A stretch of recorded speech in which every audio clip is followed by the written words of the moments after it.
And here he comes, and here he is. Let's give a big round of applause for, as he's coming in, Dr. Professor Greg Carr. Yeah, Dr. Greg Carr.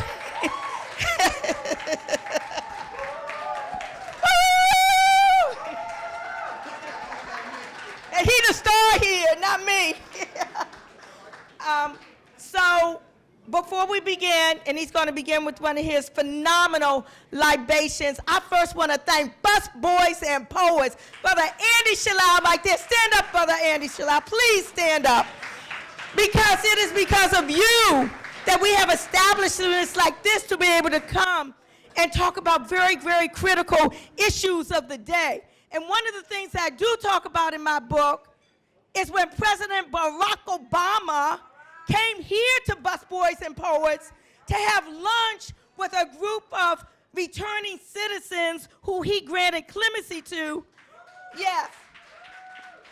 And I have an interesting story in my book about that because I helped to organize and coordinate the returning citizens that were in Washington for that. Except I didn't know they were coming to Bus Boys and Poets. I thought they were going to be in the White House. So there was a driver designated to pick up people from the airport. And that driver was my husband at the time.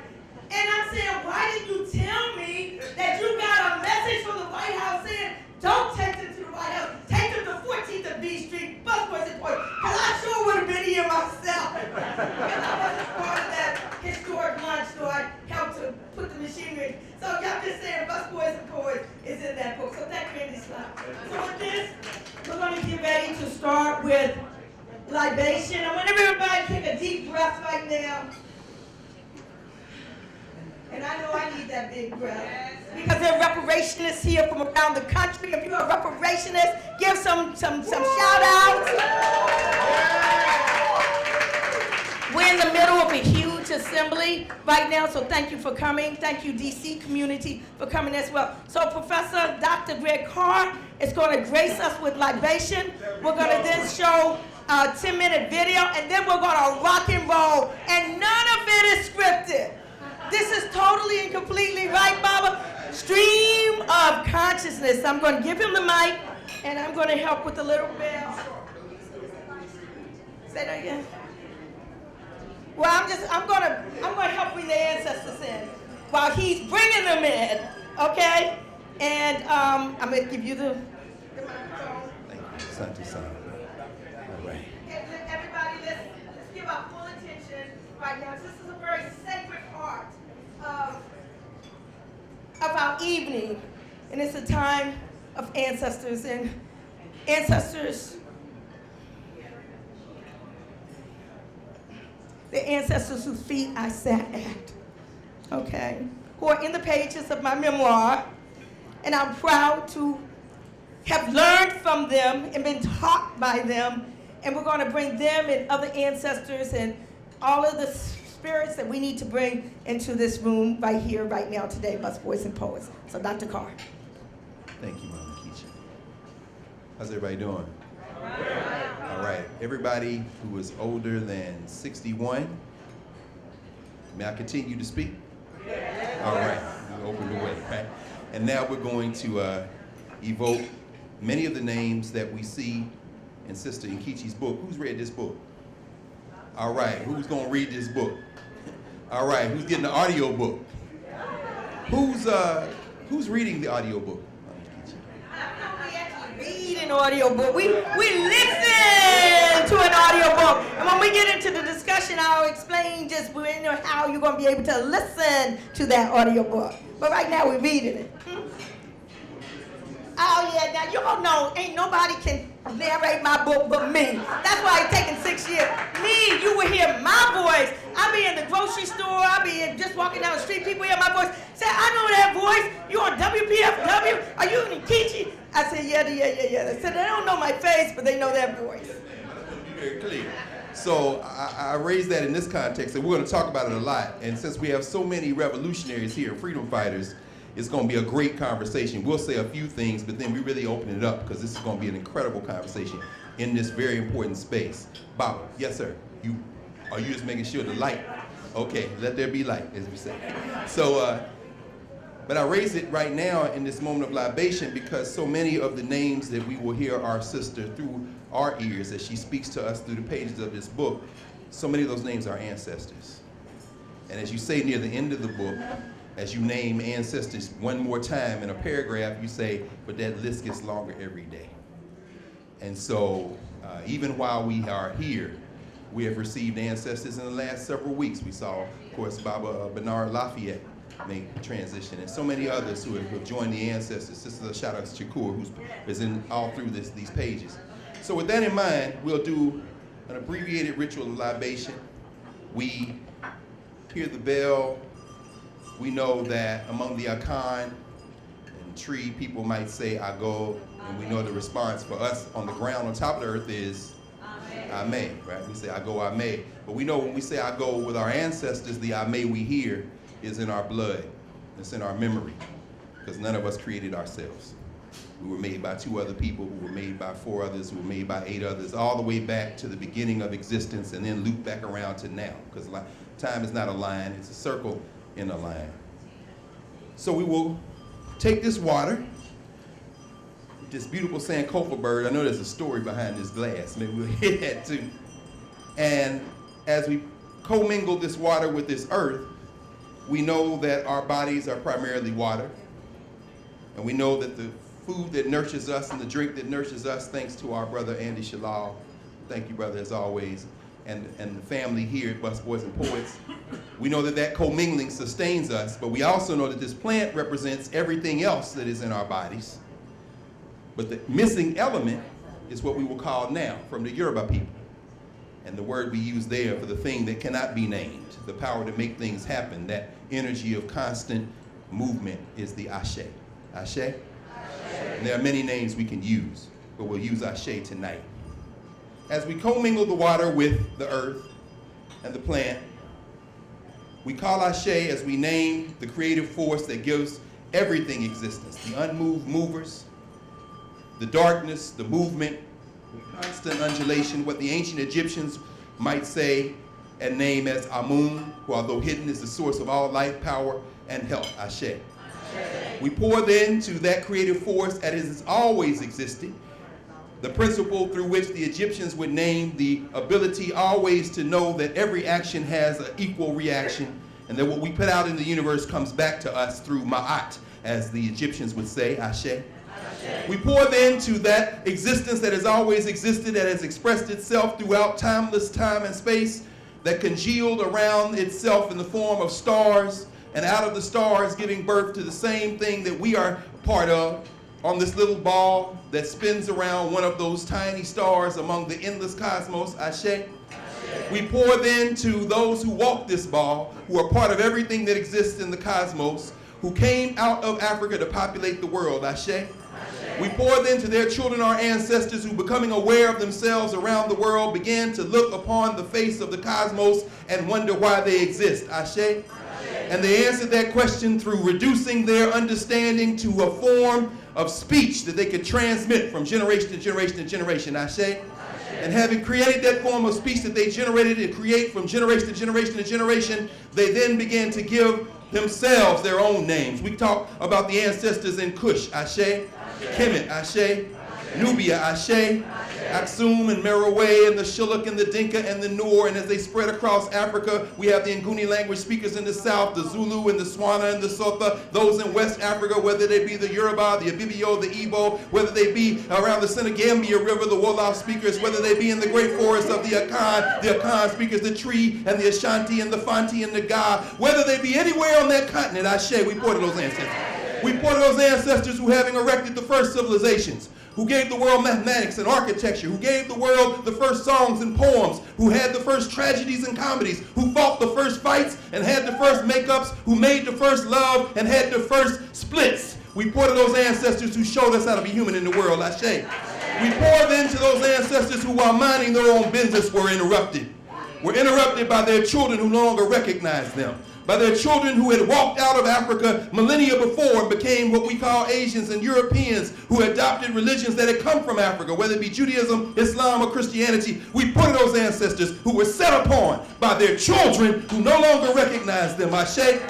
We put those Africans who were trafficked by their children who no longer recognize them, who were stuffed into ships and cast adrift on all the oceans that touch Africa, across the Indian Ocean, up through the straits where the war now rages, whether it be Hormuz or the Red Sea.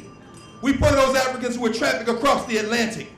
We put those Africans who were set upon by the Portuguese and the Spanish and the Dutch and the French and the English and all of those who sought to turn gold into black gold, Ashe. And then we pour those Africans who then, as we begin to close.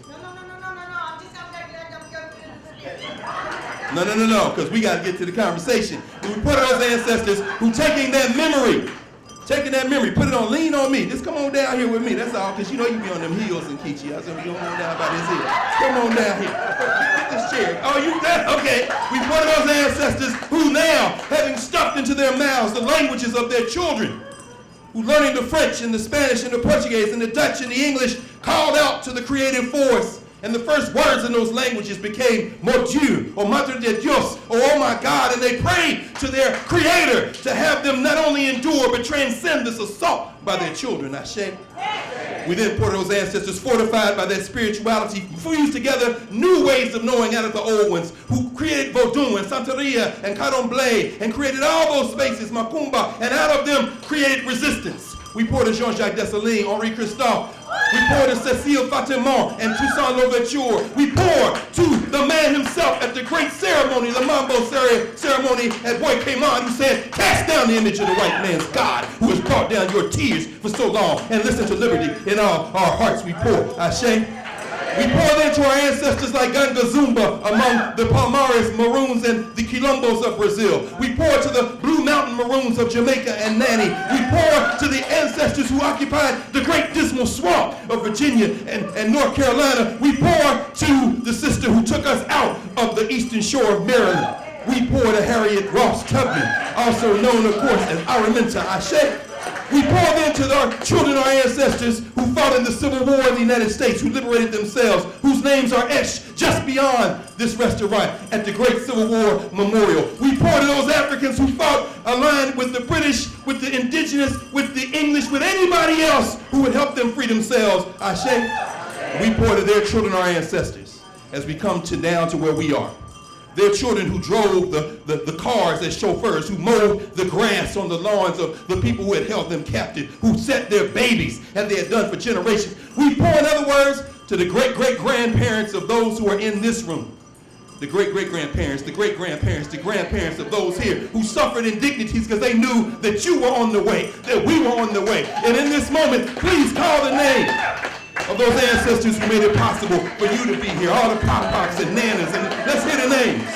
Ashe, Hayward Carr, Hester Carr, Della Carr, John Chase Jr., Gussie Williams, Adam, and we name as well our national ancestors, the ones whose faces are on the walls of this blessed place, the ones whose names are in those books around the corner, the ones whose names we will hear tonight from our sister Nkechi. Let's call the name of our national ancestors. Paul Robeson and Queen Mother Moore and John Henry Clark and absolutely, Ashe. We pour twice more. We pour twice more. We pour for everyone who is not here physically tonight, but who is here either watching on the live stream or who will hear this from us, because we have come today to do the people's business. We call those people because their tongues still move, their feet still move, and they are here expecting from tonight exactly what we're going to hear from our sister as we fortify her. Ashe. And finally, we pour to the ones, as Ayikwe Arma says, the beautiful ones who are not yet born, who are the children of the children of the children of the youngest in this room, who may or may not be on top of the earth yet, who may be waiting to be commingled and mixed between two people in this room. But when they come here, they're going to call our names like we call the ancestors' names, because we are strong links in the chain, and we will not be the weak link in the chain. Ashe, Ashe, Ashe.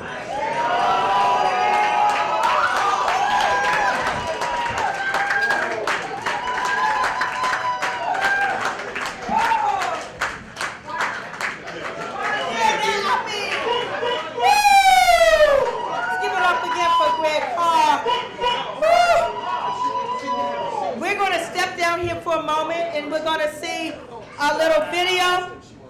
and then we're going to come up here and have our conversation. And I just want to say that this video was done when the book first came out, which was 6 years ago, during COVID. So we never did anything like this. We never had a book tour. We never did. It was in the middle of COVID. So look at it in that vein. And then we're going to have a conversation and a discussion. So if we can let the screen come down, but let me come down before the screen comes to my head. Okay. Woo! Thank you, Greg Carr. Where did we go? Oh, there you go. See, I'm still in a daze. Okay. So if the screen can come down, it's a 10-minute video we're going to watch, and then we're going to bring it into now.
Oh, and if you have a seat near you, kind of squat over, as I don't know.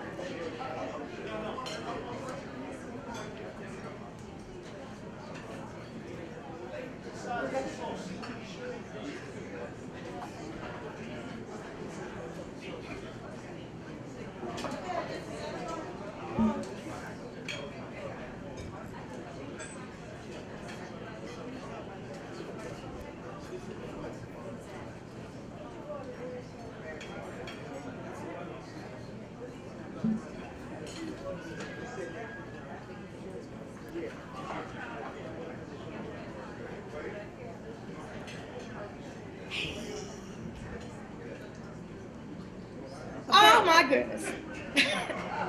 My book could not have come during a more timely period.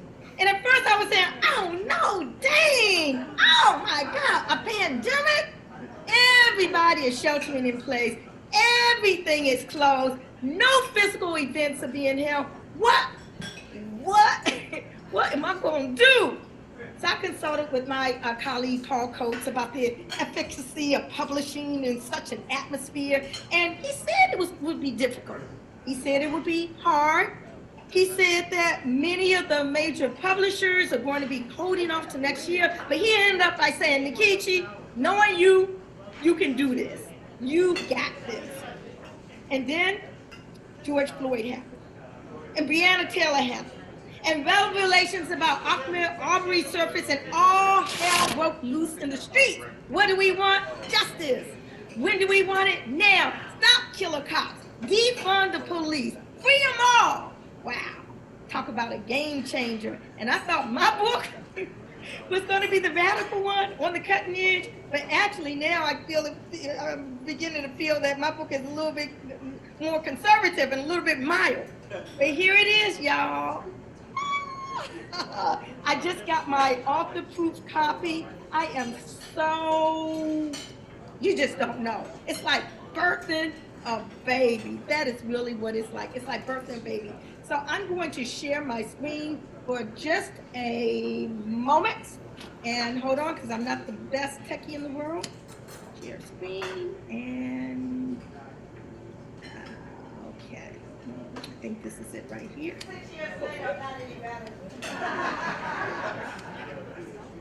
All right. Okay, so this is the cover.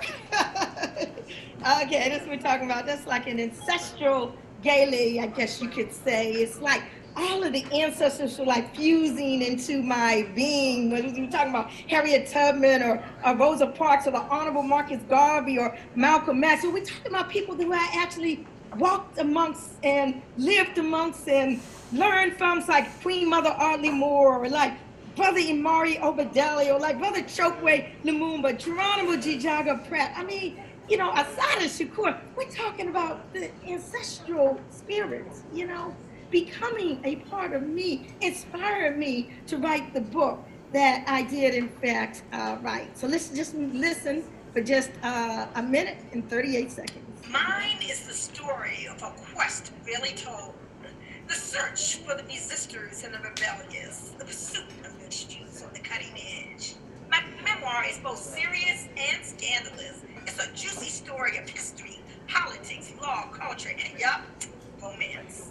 It's part memoir, part textbook, part study guide, part expose. It teaches, preaches, rhapsodizes, and tantalizes. In it, I offer my truth, unapologetically and unfiltered, with honesty and fervor.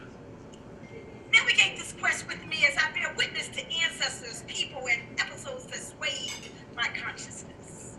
No matter which vantage point I found myself, from a teenager sitting on the left of that fine brother pulling security in the front office of the Black Panther Party, to being a catalyst sparking the change to the infamous crack cocaine laws, my audacious quest for justice in society reigned supreme. I grew up as a Black Power advocate. I became a Black movement lawyer. I made good decisions and bad, with the challenges, personal frailties, and battle scars that define what it is to be human. My story is just as relevant now as it was during the turbulence of my youth. To today's generation, I show that you can challenge the dominant culture. Remain true to your beliefs. Have an African name. Keep your hair in its natural state, and still kick All right, I think I'm back on the screen now. You know, I don't know what to say. I just really feel really choked up. My ancestral gala that we talked about, I contacted DC artist Michael Brown, and I said, Michael, I want you to come up with something that will really visualize what I'm talking about, and that is what we came up with. I was honored to have back cover blurbs from Angela Davis, Black Color Bird, from Danny Glover, from James Foreman Jr., from Nikki Giovanni, the poet, Julius Garvey, the son of the Honorable Marcus Garvey, Rukia Lumumba, the daughter of my mentor, one of my mentors, Chokwe Lumumba. I was thrilled to receive blurbs that I will be using as part of my PR blitz from Dr. Ron Daniels, the Institute of Black Literature in the 21st Century, attorney Maynard Henry, who is a great nephew of my main mentor, President Brother Dr. Imari Abubakar Obadele, my sister Laura Whitehorn, who calls herself a proud and grateful client, even though she received a 20-year sentence at me as her lawyer. Dr. Ed Onesi, who wrote a comprehensive history of the Republic of Africa. Blurb from Sister Newly Street, who was one of my earliest mentors, my earliest woman models, idols, way back when I was like 16 years old. And Dr. Deborah Eshe Burnell, who said that my book, Black Power, Black Lawyer, resonates with her as a Black Power, Black doctor coming of age during the same era. I dedicated my book to 4 ancestors, 4 men and 4 women, all of whom personally inspired me, taught me, grounded me. The brothers were Reverend Shaka Musa Baraj Shangon. Y'all gonna hear some names as part of my book. Oh yes, we're gonna make sure that our minds are uncolonized. You thought you had something with Barack Obama. or Nkechi Taifa, or Ta-Nehisi Coates. What we got now, Reverend Ishaka Musa Barak Shango. We got President Imari Obadeli, former Mayor Attorney Chokwe Lumumba, Brother Kwame Afo. Those were the brothers and ancestral spirits I dedicated my book to. The four sisters I dedicated to was Queen Mother Audley Moore. You'll learn about her in my book, the mother, shall we say, of the reparations movement, the godmother of the movement, Dr. Frances Cress Welsing. I mean, what can I say? I mean, she talked about white supremacy decades and decades before it became popular or common dinner table parlance. Dr. Jean Sandef, we'll talk about just what she meant, who she was, and what she meant to me on the pages of my memoir. And my dear sister, Sophia Bukhari, who stood up in a court in Virginia and said, you cannot try me in your courts of law. I'm a citizen of the Republic of New Africa. You know, I mean, I'm just saying, you talk about audacious. Oh my goodness. And hey, I just got this, my first industry review. You see, y'all, this wasn't published by any big time publisher, you know, here. This was published by the House of Song Gag 2 Publishing Company, Inc., what we call Kitchen Tabletop Publishing, but this is a very professional job, a very professional, you know, really thanks to my spot on production team, Brother Zama Cook. Oh my God, you just don't know. You know, we got about 10 pages of illustrations here in the back, the expert proofreading of Paula Coleman. And let me tell you, this book, I was scared. When I was first writing it, I was scared to show these words to anybody or anything. And there was a sister I met on a bus on the way to an event in New York, sponsored by Rosalind Coates. And this sister's name, was Paula Burnett Brooks. And I released my baby, and she's the very first person, and she took and saw a diamond in the rough, and she smoothed out the edges, you know, and then it went to Patrice Gaines, who plucked it up a little bit more, and then to my final editor, Makini and Yante. So I mean, I'm just saying, I'm really blessed for all of the spot on production team, Sister Foria Idawa, who just came up just the most expert person, my videographer, Brother Yao Willie Brewer, who put together that video you just saw, many others as well, and Paula Coleman, and Poofy. Okay, what I'm saying, my industry review. This is from Kirkus. It came out a couple of days ago. It said, Black Power, Black Warrior, the memoir of a Black nationalist, reformer, and lawyer. Taifa's life reflects the dual story of a reformer on the inside of a discriminatory system and that of a Black nationalist revolutionary. As such, okay, y'all, folks, some of my other friends who are here don't get scared about this, but as such, her memoir takes readers to dining room tables accompanied by Minister Louis Farrakhan of the Nation of Islam, to early Kwanzaa celebrations at the Temple of the Black Messiah, and to behind-the-scenes meetings of the Black Separatist Republic of New Africa, while later taking them to the Roosevelt Room of the White House, to meetings with Congresswoman Maxine Waters and Taifa's work as a policy analyst for billionaire George Soros' Open Society Foundation.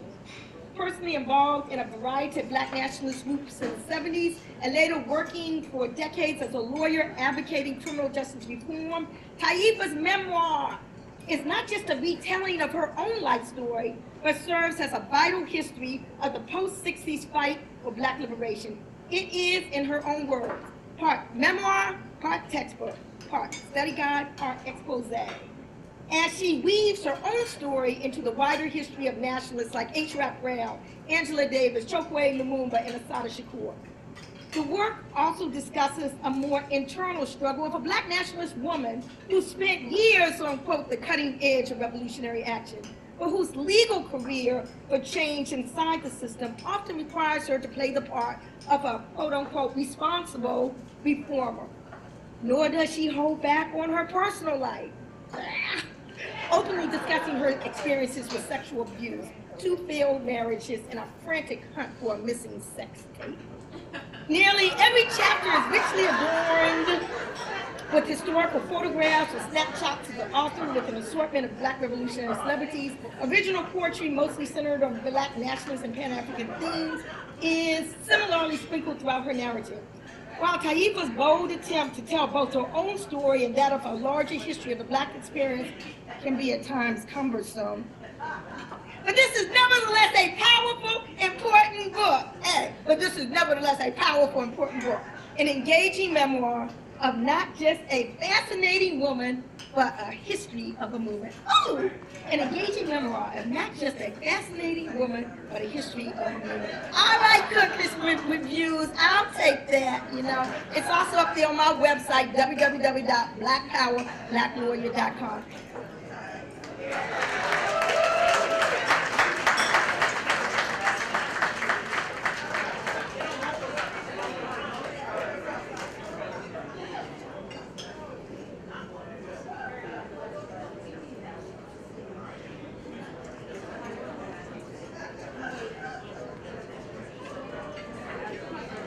Her book at times can be cumbersome, but it's nevertheless an important something, whatever.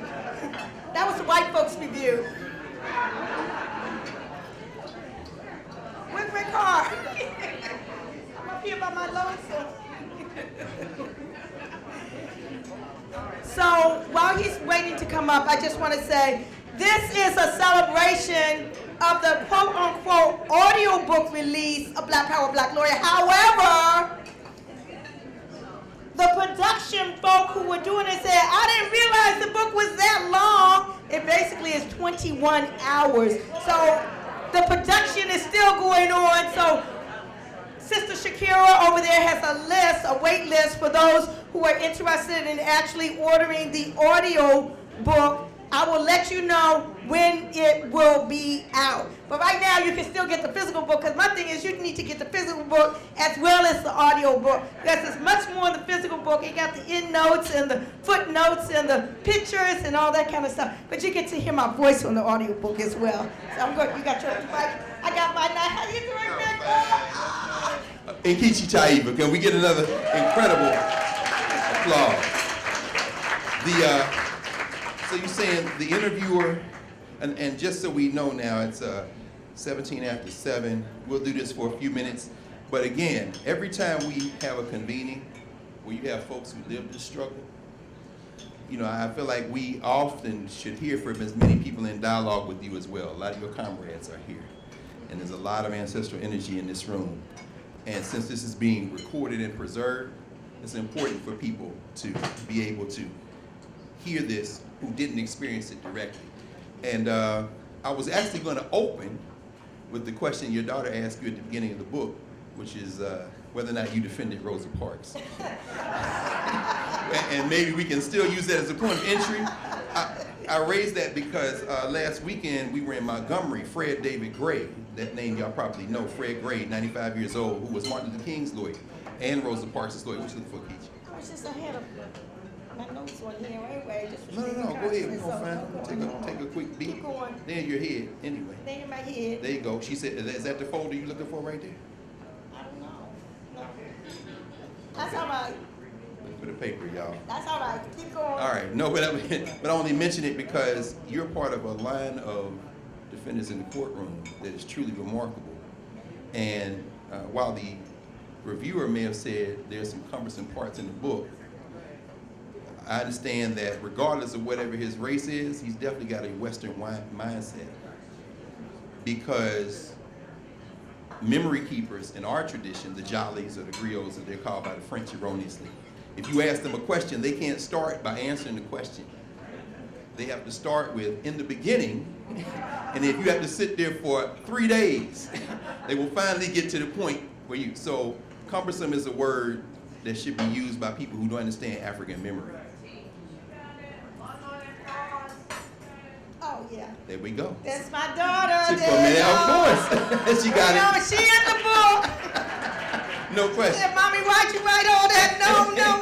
She embarrassed. So in the context of her asking that question of whether you defended Rosa Parks, I want to really start with the grand tour question, which is, why did you write this book? And I'll tell you why. And this goes for everybody here who are your comrades as well, because what you've given us is a model for everybody else. There are many academics who are doing some incredible work, but they weren't there, and that's okay. But let's be clear, there are other ancestors who are lying on y'all. We're making this about American democracy, or let me not start, because I'll start naming names and we'll get in trouble. You've given us a model for everybody in your generation and the generations before and the generation to come for how to relate the memory and also the battle plan. Why did you write this book? I wrote the book because when I was coming up, there weren't books out there. Okay, you had to stumble upon information. You had to really, really search for information. And when I kind of found out that I was really in the midst of giants, who honestly I didn't even realize they were giants at the time. I mean, you see Queen Mother Moore walking around and all like that. Who knew, okay, that she would be called at one time the mother of the modern era reparations movement? But there was something within me that said, I need to write notes. You said at one time, how did I remember all these things? My daughter would tell you, I have files. Well, Brother Watella has all my stuff now because I gave him my stuff for archival purposes, so the things don't just get thrown out.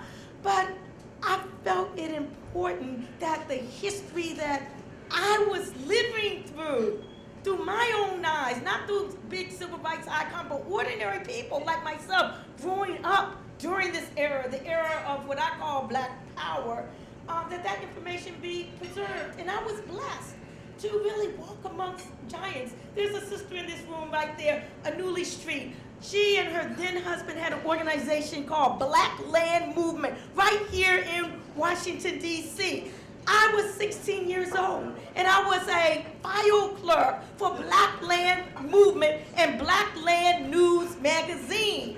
And I went through all of that, I tell about all of this in my book, but that was history, living history right then and there. But I preserved that, and when I decided I wanted to write my own story, I had a lot of material to draw from because I kept all of that information. Black Land had newspapers from Finally Got the News, Black Scholar, Third World News, and I forget, Muhammad Speaks, Free the Land, whatever the papers were out at that time, they had all those. And Sister Anuli said, I asked if there was more than one copy, could I have one? And she said yes, and I did, which was good because later on there was a fire. And all of that information was gone and destroyed. So I wrote the book because I wanted to preserve the history that I lived through. There seem to be two, yeah, absolutely. There seem to be two, yes, please, let's have that applause. Yeah, that energy's good. We keep that cycle going because this is a celebration as well as a lesson. So young people, save everything. Just know that for the record. Absolutely. There seem to be two parallel tracks in your life, which in many ways are symbolic of the parallel tracks in our lives. We are in this country. We are in this world that seems to be crumbling as we speak. But Taifa, nation builder, what does it mean? Nationhood. Nationhood. It's actually the name of the newspaper, King of the Nation. Something like that. So as Martin Delaney may have said, we're a nation within a nation, or Huey Newton, so many others. The black nation you were born into is in this city, right? You came out of your mother's womb right down the street around the corner, right? Could you tell us about the early, talk to us about Freeman Hospital. Anybody can relate Freeman's Hospital, the precursor to Howard University Hospital. Come on, somebody here was born in Freeman. Somebody born in Freeman. Come on now, there we go, son, you. My goodness, a lot of folk here from other places, but. Tell us about that and your parents and that black nation that you came into. Yes. Well, my mother and father, both ancestral spirits, are now, were both educators. And my daddy, in fact, tomorrow we're having a big event at the Thurgood Marshall Center. That used to be the 12th Street Y. And my father used to go there and box and do things or whatever and all like that. And he also had a judo club. He was the first African-American in this city to have a judo club that got black belt in the early 60s. So I learned a lot of things from him. I learned about self-defense. I learned about perseverance, From my mother was a mathematical genius. My mother had received a perfect 100 score on the geometry regents in New York, whatever it was. It was the highest score for any student, black or white. I don't know what that was. Those genes didn't pass down to me. I don't know about that. That's why I became a lawyer instead a doctor because I No, do all numbers. math is relationships. Well, And you yeah, put every but- name of yeah, everybody, but- so yeah. it just came out in a different formation. You might not be able to write the formulas, but you definitely got the relationships part of math. But my mother was told that she had received a full scholarship to Cornell University in Ithaca. But she was told that she would not be able to find employment in Ithaca because of segregation. So she was not able to avail herself of that scholarship, and that's why she came to DC, because she also had a scholarship to Howard University, and that's where she and my father met. But they were educators, and there were always books in our house. Sometimes they hate you. So you know the appropriate response, right? Hate you. All these Howard. That's right. They didn't have the mantra like that. That was No. back in the day. Y'all were building them We back were then. building. The Black Power era, right? So there were always books in the books. So that infused in me the joy of reading. So because, ancestors are very, important. They weren't the Black Power person like I am, but they allowed me to be myself. Okay, they allowed me to adopt an African name. Okay, they allowed me to engage in all the things I engaged in, whether it was Kwanzaa, whether it was, meditation, or whether it was New African Arms training. They went to the range with us. I mean, I'm just saying, my mother and my father and my mother. So I'm blessed for the lineage, the genealogy that I have. And I'm also blessed to have been born in this city of Washington, D.C., which is why I never left. There's Baba Zulu, Baba Mzimzekakulu Zulu right there, the headmaster of Ujumashule, one of the oldest independent African schools in this country, who again is living history, was a part of SNCC, New Student Nonviolent National Organizing Committee. So again, I was trained by all these people. I talk about Reverend Shakamusa Baba Shango right across the street, y'all. At 14th and V across the street was the Temple of the Black Messiah. This is long before Andy, long before Busboys and Poets, long before the Vive Center opened up across the street. But the Temple of the Black Messiah, headed up by Reverend Shakamusa Baba Shango, was a cultural gathering place for people. And that helped me learn that, Nkechi, you can do anything. Because he had a print shop above there where he printed his books, God, the Bible, the Black Man's Struggle, the Black Liberation Army, not Black Liberation Struggle, whatever. But Imam Ukumba, he and I, we published our very first book. I don't know, how old was I, 17, 18, New African Children of the Sun. Because he had his print shop and he said, you can do whatever you want to do. And I didn't answer your question. No, yes, you did. This is it. Because no. You know she did, right? You did. This is the genius. As you matured, your parents let you try a lot of things. You had to follow their instruction. I think it was your father in particular. So he used to call y'all shock troops. Those first shock troops of integration. They sent you to a school that you might not have wanted to go. Have mercy, please. Tell us about that. Yes, well, there's a chapter in the book called My All White Girls High School or whatever. Yeah, so, I went to Baybo Junior High School when Baybo just ended up black school in the community. Black studies was just coming into the schools during this time. This is 1968, 1969. Took a black studies course. There was a big picture of Huey Newton on the wall. And all the teenage girls were talking about how fine he was. But I was saying, why is he in jail? And why is he being represented by white lawyers? I said, where are the black lawyers to represent the black people? I mean, this big poster with Huey sitting in this Grand Slam wicker chair with a black beret on his head and a rifle in one hand and a sword, a spear in the other hand. And again, I'm wondering why he was in prison and where are the black lawyers. So I'm thinking, living, eating black, and my parents made me go to this all-white girls Catholic school in Maryland, and we weren't even Catholic. But it's because they were educators, and they were part of the DC public school system, and it wasn't really the best. Well, according to them, I would have done fine wherever I was, but I went, but it was during the tumultuous time of the early 70s, and I fused blackness into any and everything I did, even though the all-white school. I started Black Student Union there. Well, there were three other blacks. There were three other blacks in my class. Y'all were united though. Yeah. But I infused the politics of the day. The Vietnam War was going on at that time. And to any and everything that I did, I talk about that in the book as well. And I got A's and everything. And I don't know whether the nuns were just scared or whether it was the times or what, but yeah. But I tell about that.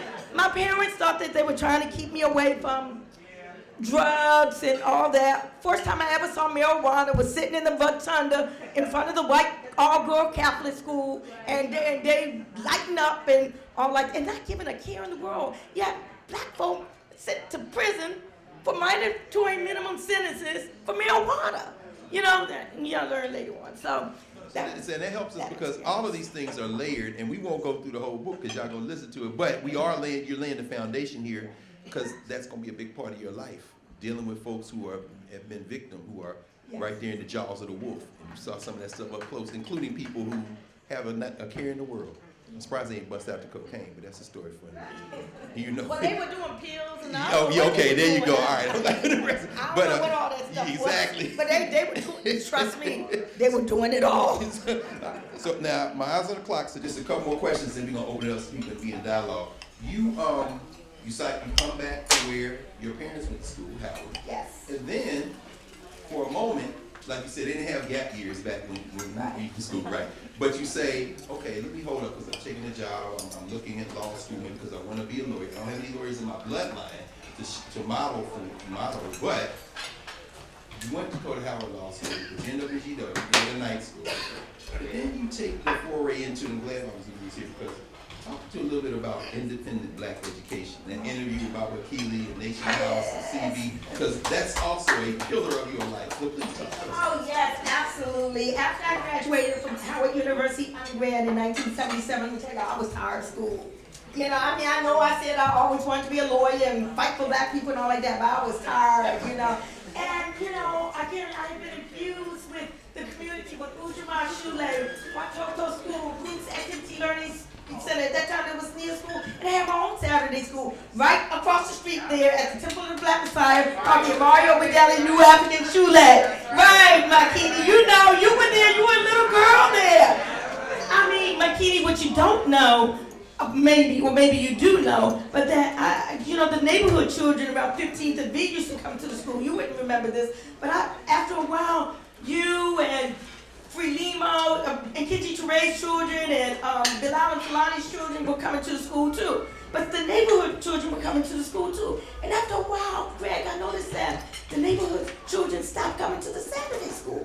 I found out decades later that one of the children now grown came up to me and said, well, you know, the FBI was coming around to our parents telling them not to send us to your Saturday school because you were going to poison them. And I got the audacity. That was COINTELPRO, the FBI's one secret illegal program to disrupt and destroy movement. I had no idea that was going on. But anyway, I preface that all to say I was very much into the independent black school movement. So I said, I think I want to teach. My parents were teachers. I mean, I knew that I was either wanted to, I had to, anyway, I wanted to teach. So I had an interview with Baba Akili, Ron Anderson. They all lived at 13th and Park Road, on the steps.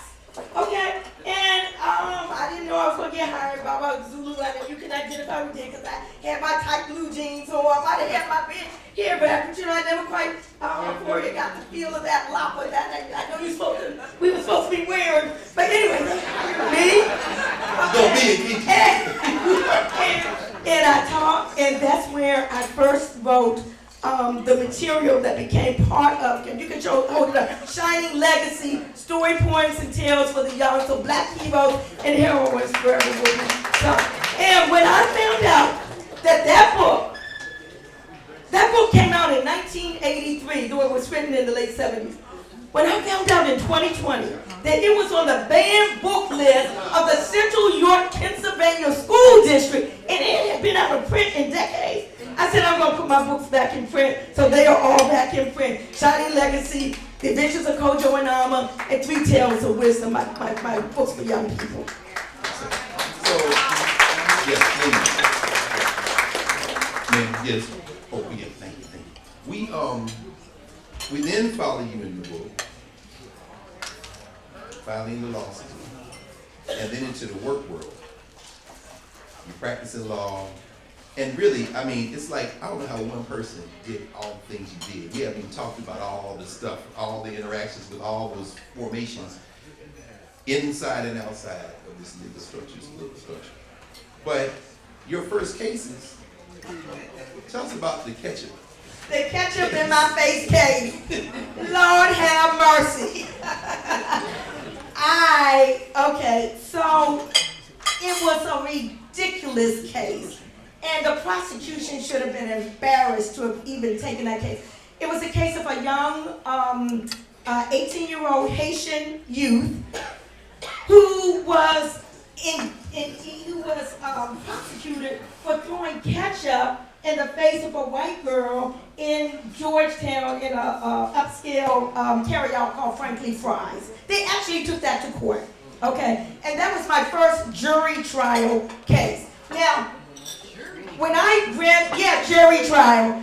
So when I graduated from law school, this was before there were clinics and before the what's that called? That movie that's for the firm, anyway. What I'm saying is, I was not ready to try, because the first job, the job that I tried to get, they did not hire me. Tell about that in the book, Public Defender Service. They should have hired me, but it's a long story. It's good. But so I didn't have the proper training. So I'm in private practice. I have this case. I'm looking at this maze of a chart. Any lawyers out here,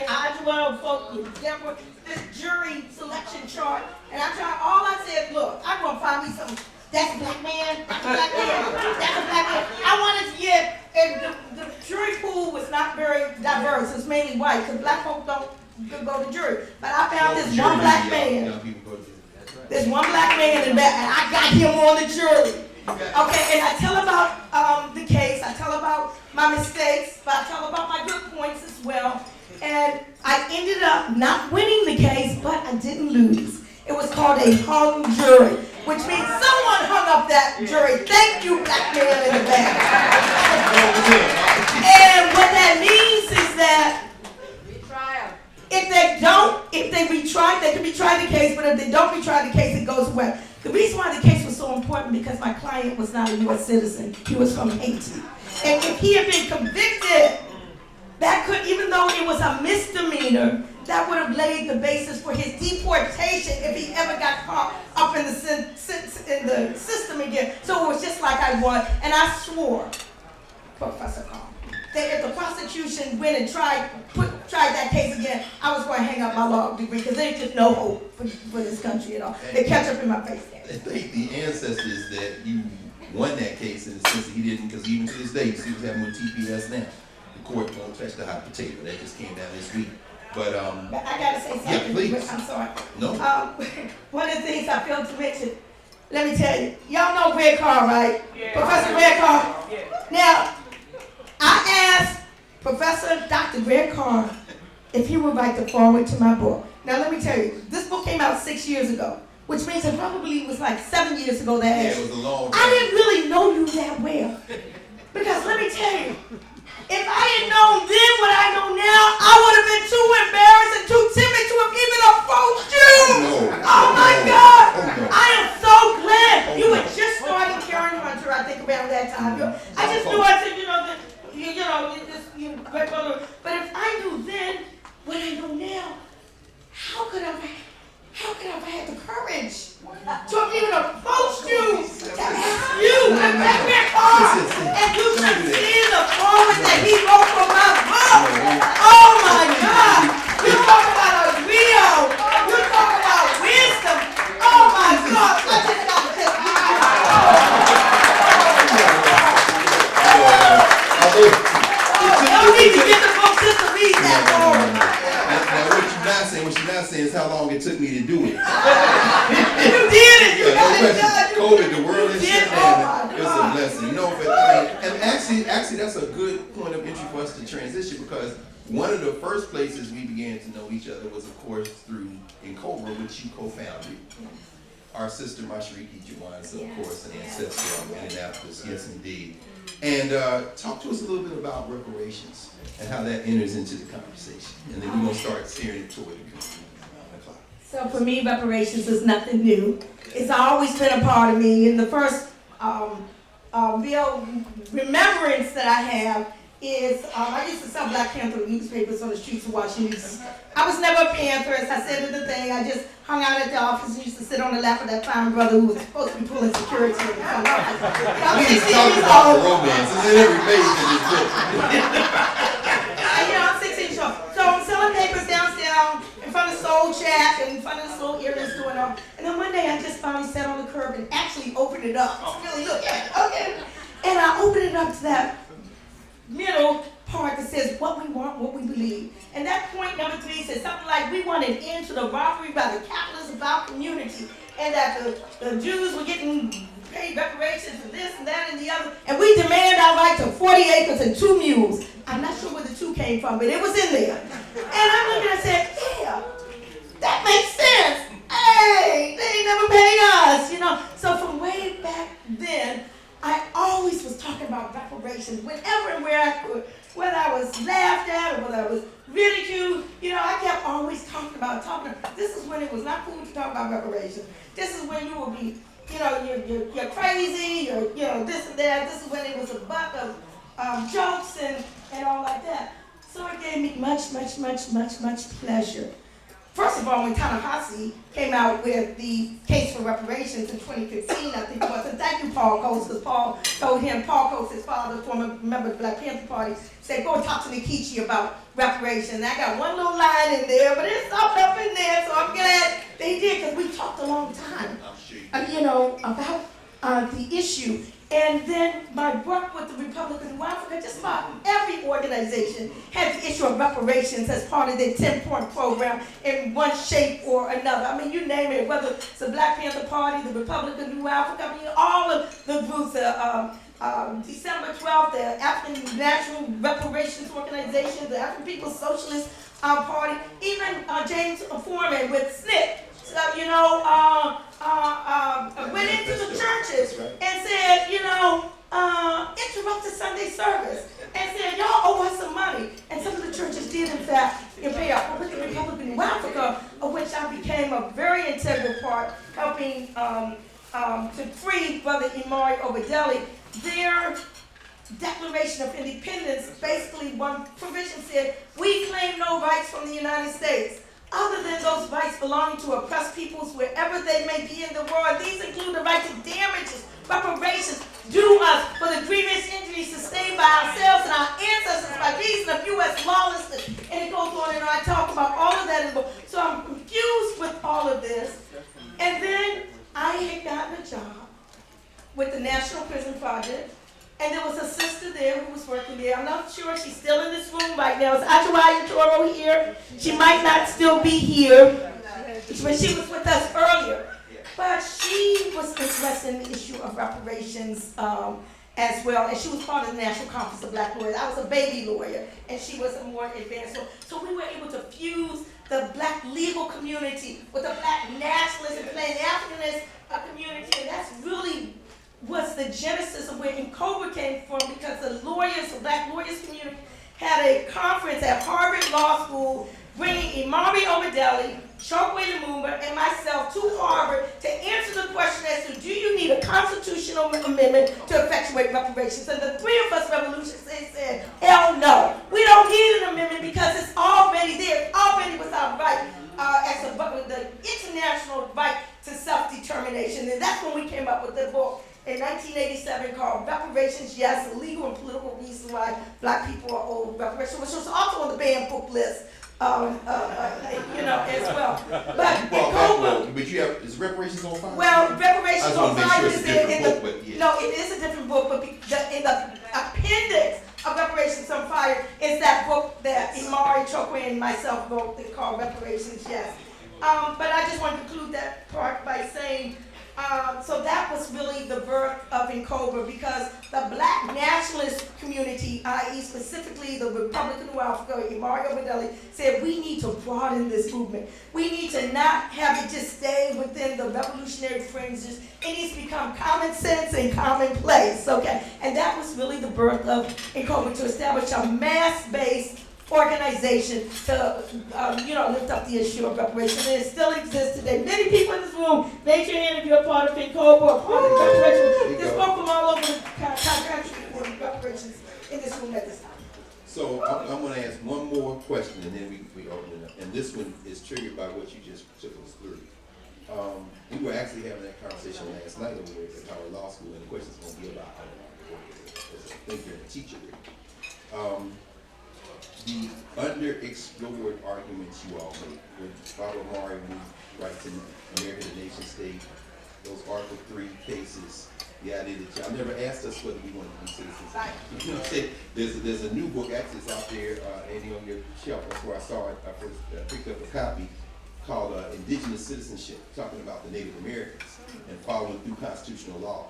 The interventions that you've been a part of as a lawyer, the self-determination, the way you have used the Western framework but never stopped working in terms of self-determination. Could you talk to us about how you as a lawyer have not only remained a revolutionary but pushed the law past its limits? And Okay, so let me just say, I'm going to who's use... teaching the next generation? Because you taught at Howard Law School for a long time. Yeah. Tell about that in the book too. Because it's all good. But I'm going to use the issue of genocide as an example, if I may.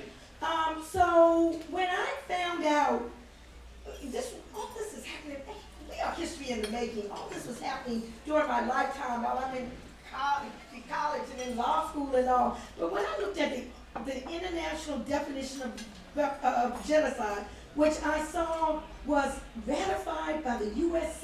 Senate, it was U.S. law, and I wonder, why aren't the lawyers using this? Most people think the issue of genocide is only killing off all the native peoples or burning the Jews and the others. The international definition is far broader. Why aren't we using it in courts? The international definition, which has been ratified by the United States, is number one, killing members of the group. Number two, causing serious bodily or mental harm to the members of the group. Number three, deliberately inflicting upon the group conditions of life calculated to bring about the destruction in whole or in part. And then two other provisions. And the interesting thing about it is the Genocide Convention is the only human rights treaty that is what's called, this devil right there, non-self-executing, which means you don't need implementing legislation to bring it into court. All of the other human rights treaties, the base convention, the CERD, the Convention on the Elimination of All Forms of Just make a statement last week. racism, right? The Convention for the Rights of the Women, all Convention Against Torture, all of those are what's called non-self-executing, meaning you need legislation. The Genocide Convention is already self-executing. You don't need additional legislation. So why are we not using it? So what I've been doing with the law, I've been part of international tribunals. We just had one, not just, there was one in 2021. Thank you, Howard University Law School student Shakira Irvin was a student at that time. I don't know if Justin Hansford is here in this room, but part of his clinic over at Howard. But what we did was, it was an international tribunal charging the United States with genocide. Harkening back to the 1951 petition, we charged genocide that William Patterson, Mary Church Terrell, W.E. Du Bois, Paul Robeson, and all took to the United Nations. I don't know if Vicki Casanova Willis is in the room like that. She's like that. She was one of our jurists on that international tribunal, and there were others. She was a jurist from the United States, but there were jurists from South Africa, from all over. Kasahum Chikoli, the book publisher, was one of our jurists as well, and they did find the United States guilty. And we used different provisions, health, education, environment, political prisons, criminal punishment system. It is all online, and it's all there. But it wasn't just that tribunal. I also participated. I was these are the only times when I'm a prosecutor. And with that one, I told him I want to be called chief people's counsel instead of prosecutor. But there was a tribunal on Mumia Abu-Jamal. There was one on Hurricane Katrina and Vita, and I was like the hit prosecutor for all of those. And I talk about all of those in this book. The 2021 one is not in this book because this book came out in 2020, and actually it was written in 2019. And I just want to say one more thing, and then we can open up. Can I just say one more thing? Okay, cool. All right, so the book is like really 7 years old. And the audio book, they would not let me change a thing. But they said I can put in an addendum in a PDF because a lot of the people that I talked about in the book who were in prison are free now. There's a whole chapter called William Underwood. Underwood should be home by now. One of my clients who had a life without parole sentence, we were able to bring him home. Buju Banton, great reggae star, he's home. Now, I represented him in his clemency case. None of these people were, Marcus Garvey, Messiah Garvey, we were pushing for a posthumous pardon for him. At the time this book was written, I was very upset with the Obama administration because they did not grant him a posthumous pardon, but we were able to get it on the last day of the Biden administration. Geronimo Chijago came home, of course, he's an ancestor now. Dr. Matula Shakur, these are all cases I've worked on. Dr. Matula Shakur came home. Finally, I mean, that's why you have to have an inside strategy and outside strategy. Inside strategy, we're dealing with Congress, we were dealing with the Department of Justice, we were dealing with the Office of the Pardon Attorney, with all these things to try to bring these people home, and we were in the streets. Sunyata Kohli is home. I worked on his case. I remember, I don't know if anybody from Black Seeds is here, probably. Oh, who's it? Oh, yeah. Well, Roy Pearson, I wasn't even a lawyer then, I was a law student. And Roy Pearson with Black Seeds was a lawyer. And I said, I need to get into Marion Penitentiary to visit Sunyata, visit Brother Imari, but I got to be associated with a law firm. So Roy, he didn't know it at the time, but allowed me to use his letterhead. We had letterhead at that time. So I could get into the prison and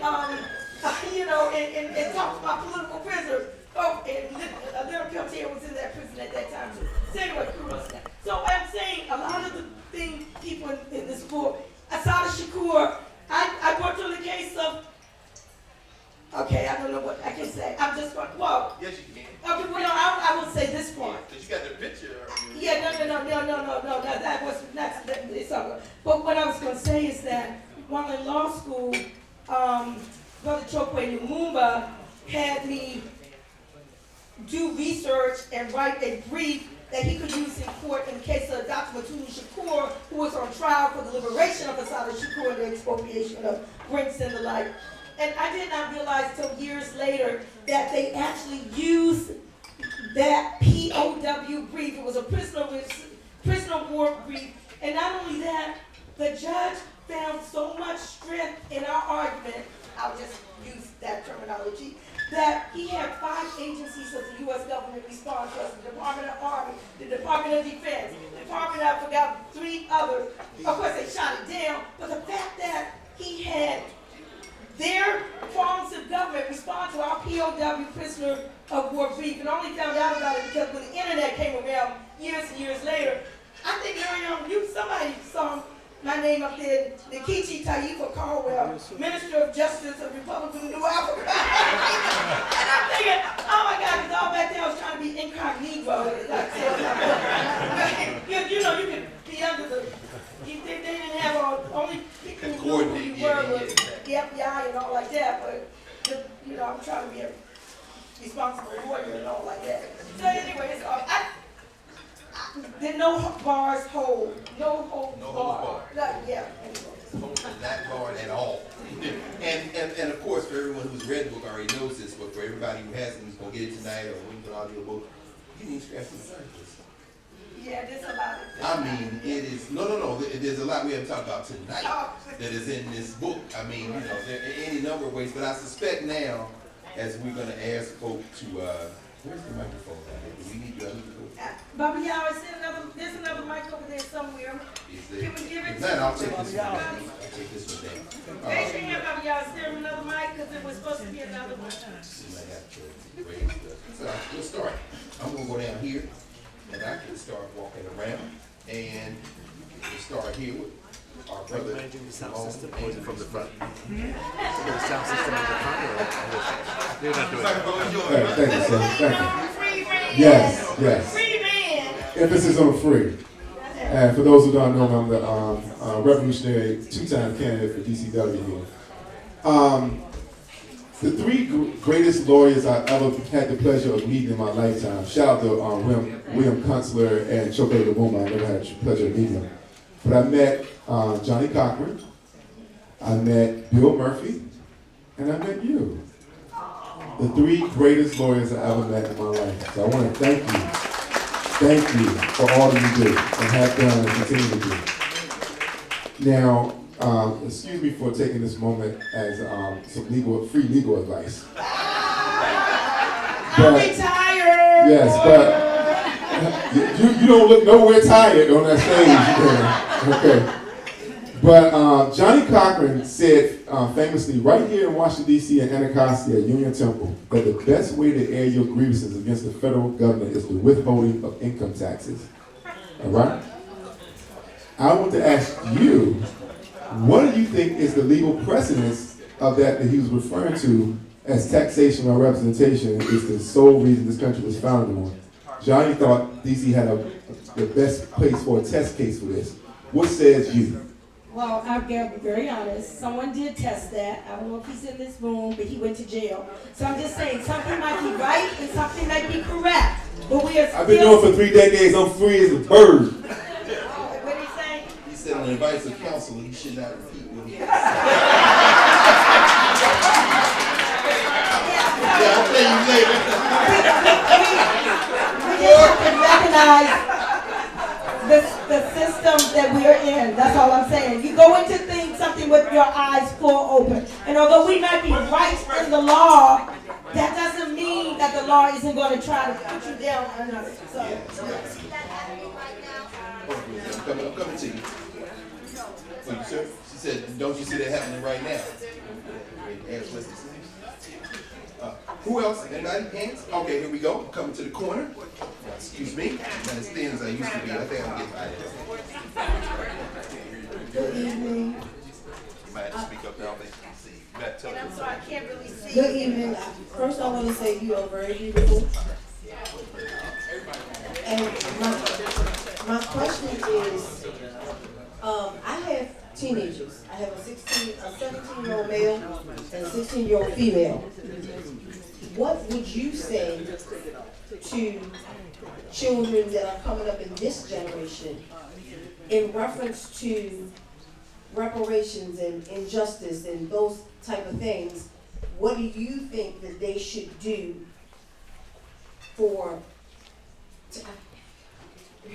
in order to stand up for what they believe in?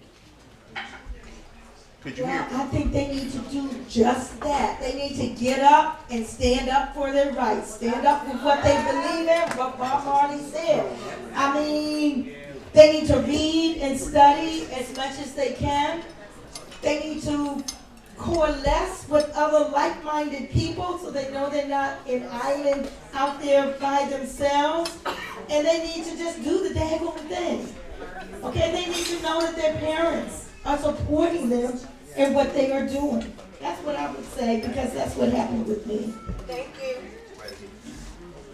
All right.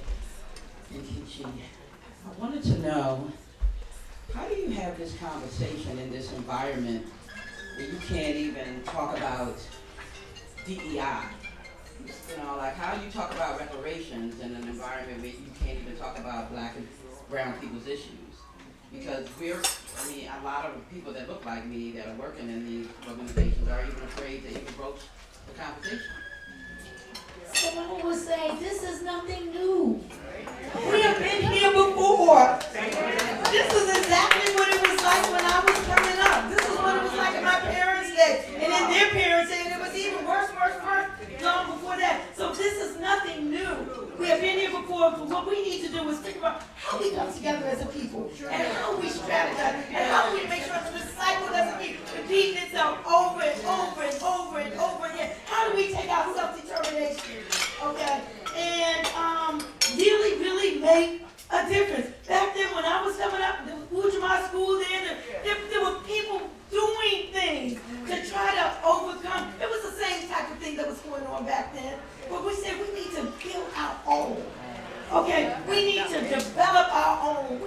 grow our own. And we need to get back to that. Because integration, I'm telling you, that did a whole thing on us. That destroyed, that did so much destruction. In fact, I have it in my book somewhere that I really fervently believe that the 1954 Brown versus Board of Education decision, which talked about, thank you, because I do have that. Okay. That the 1954 board that desegregated the schools. I really feel that that was a reaction to that 1951 petition that went before the United Nations charging the United States with genocide. I think that they did not want the world to look at what was going on in this country. If you ever looked at that petition, it's full of lynching. I mean, specific, detail. I mean, it is full of it. But it got overshadowed. And it got overshadowed because of this promise. Okay, we're going to let you drink out of the same water fountains. We're going to let you sit in the same toilets. We're going to let you sit at the same books. But did it really happen? No. But what did happen is we were busted, shipped out of our schools. They had already left the neighborhoods and all like that. Our schools were give me a word, they were destroyed. Thank you. They were destroyed. Our all-black teachers, I talk about some of that in this book, about how my black science teacher at McBow Junior High School, a white teacher could not have done what she did because one of my classmates, this was during the time we were first wearing our hair natural afros. She came into class, her afro, it just something wasn't quite right there. And everyone was laughing, all the people were laughing and making fun of her. But when Miss Gregory came into that room and saw what was happening, she immediately took Beverly in the back room. And I don't know what they were doing back there, but when she came out, Beverly had the most beautiful, bodacious afro that you could a white teacher have done that? No. Now that might sound inconsequential, but that meant a lot. Our black teachers, we were all, it was like family. Okay, and I even know, I don't know if y'all know Alan Gregory. I haven't seen him in like decades. When I found out that was actually his mother, I didn't even know he's a lawyer, but that was my 8th grade science teacher. And then there were other teachers. Mrs. Taylor, who was a very strict disciplinarian, but I learned subject-verb agreement then. I'm just saying, I learned certain things that I feel, are important. That's what our black teachers, Mr. Lang, my black history class, I don't remember anything I learned in that. I really don't, because I knew most of the stuff. I've been reading books, but that poster on that wall, would that poster been involved in a white school? I don't think so. That poster, Huey Newton, is what I'm talking about. That inspired and spurred me. So anyway, thank you for the question. From this corner, and then I'm gonna go back this way. Are you revolutionaries in here? I know plenty of folks in the your colleague Gerald Horn said it was a truce that they made with Brown between the small black middle class and the rest. And the rest of us took the L. Go ahead. Peace, Queen Mother Taifa. How are you doing? I am so good, Brother Cosby. How are you doing? And you're doing some extraordinary things. Thank you. I was just wanting to know, how important is it, or what is the impact of it, of a person devoting their life to a cause, to a mission, to an ideal? How important is that for someone to have to devote themselves to a cause and to a mission in reference to the impact that they can make either in their life, their family's life, their community's life, or even the life of the nation? Well, that's a good question because I don't know if you were saying that's what I've done, because I never sought out to do that. I was just being me, and that's what me was, but it was the me surrounded by the community that I was a part of, the community that nurtured me, the community that moved and grew me, the community I never wanted to move out of. I went to college here, I went to law school here, I stayed here, DC, this community, it's the community I grew with, the community very different now. Boy, I can't even drive down, it's so everything, but anyway.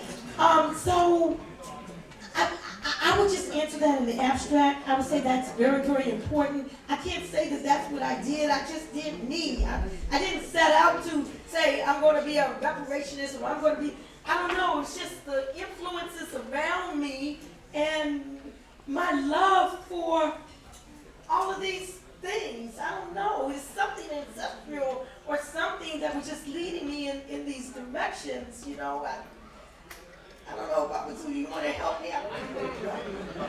I know we're laughing. Pass the quarter pop just for a second, and then bring the microphone behind you. Appreciate you. I know what you mean, my sister. I grew up in a country town. I'm not ashamed of it. I went to college, I thought I was going to party and have fun.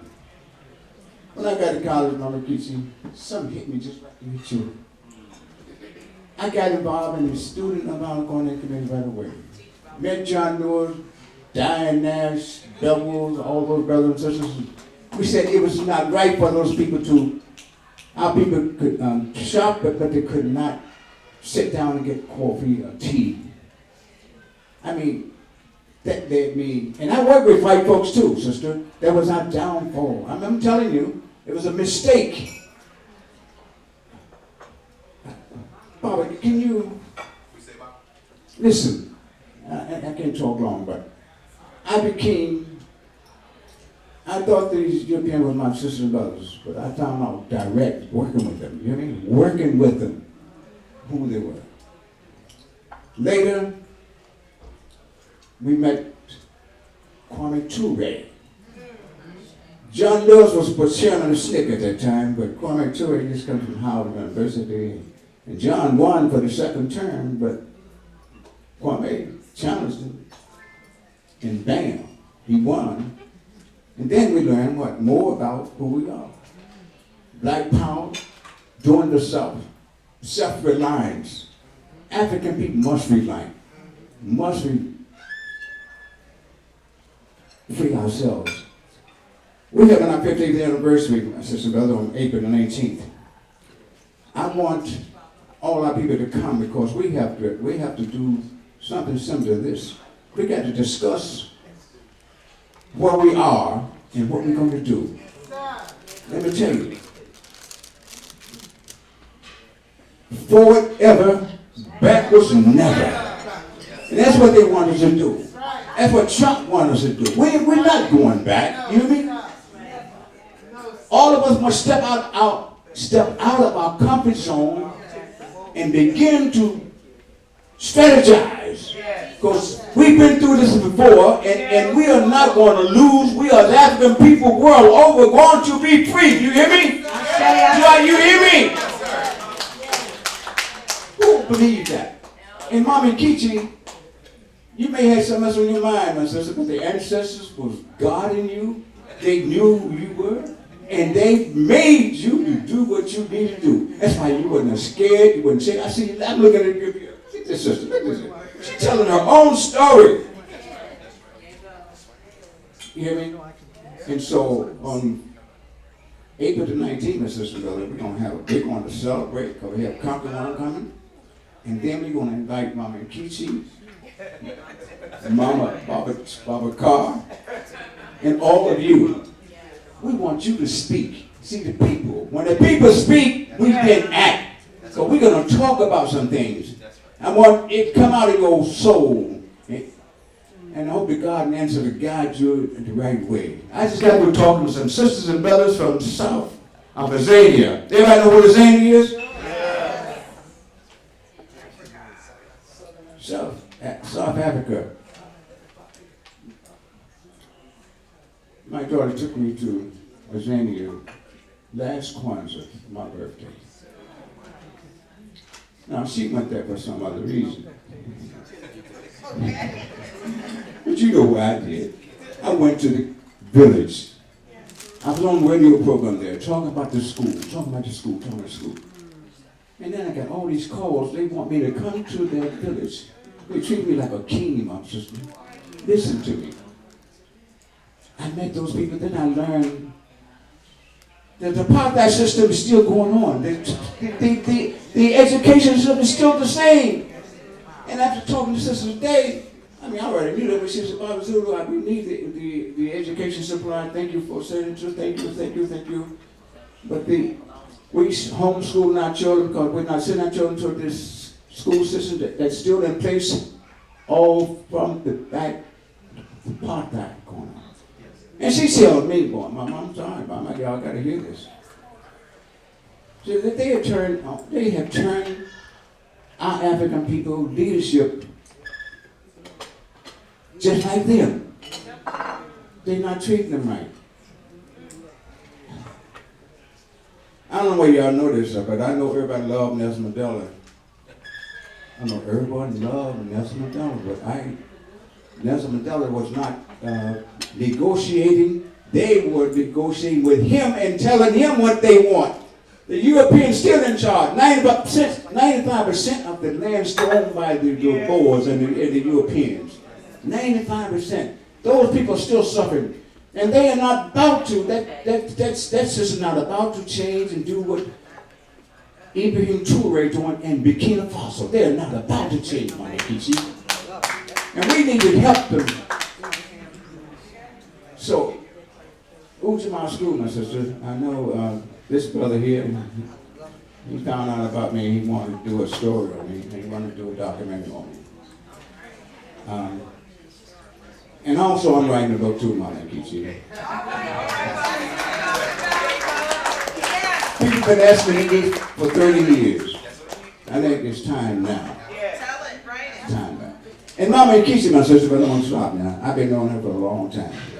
She been on the path, Mama. I remember when we were over there going to jail, me and Shaka Musa and Mama Nkechi, we pulled together to try to make sure that he keep the president. Someone wanted him to resign. We said no.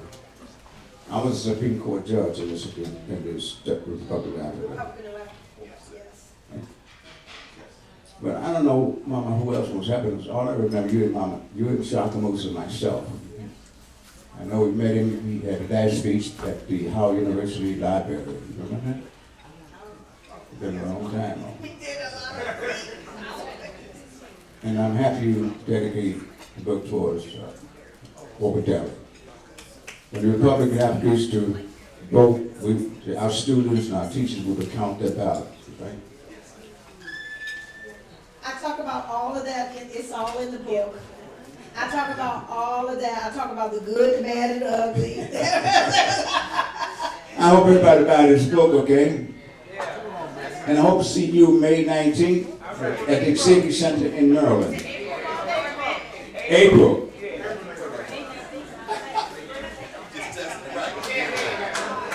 Listen, we've always had it in May, and this is the first time in our 50 years that we could not have it.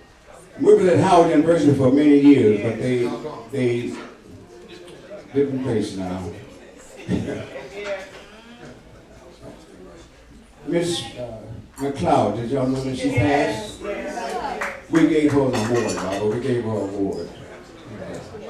I'm gonna sit down, Mama Nkechi. So that's Baba Zulu, Baba Nzinze Kakulu Zulu, the headmaster of Chile, one of the oldest, or the oldest, I'm not quite sure, independent African school, the oldest former organizer with SNCC, Student National Coordinator. One other thing, I'm telling you that our children are so blessed.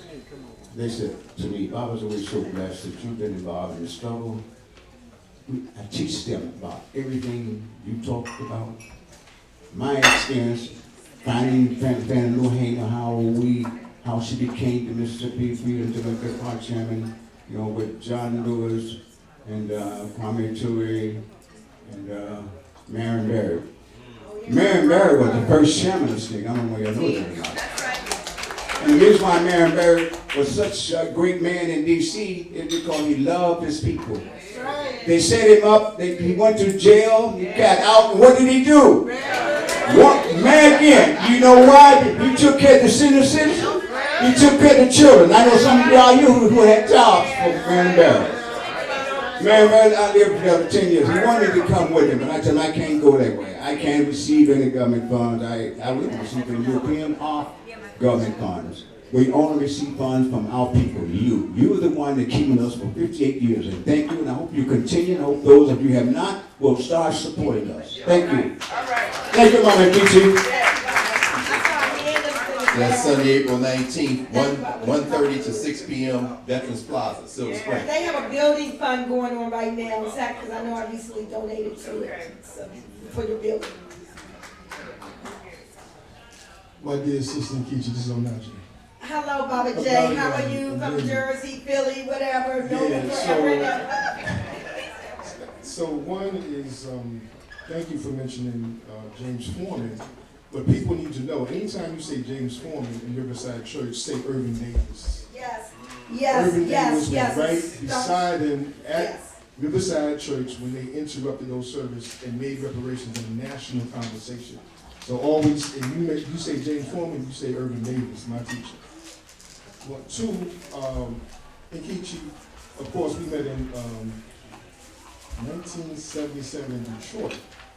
When you my favorite student, you know that, right? You my most favorite student. You're not talking about TTI? TTI, I'm talking about TTI. Yeah, that's what I know you That's from. what we met. Teacher Training You Institute. was my top student. Independent Black School Teacher Training Institute. So I wanted you to talk a little bit about, you did a little bit about CB, the Council of Independent Black Institutions. How did that shape your life, number one?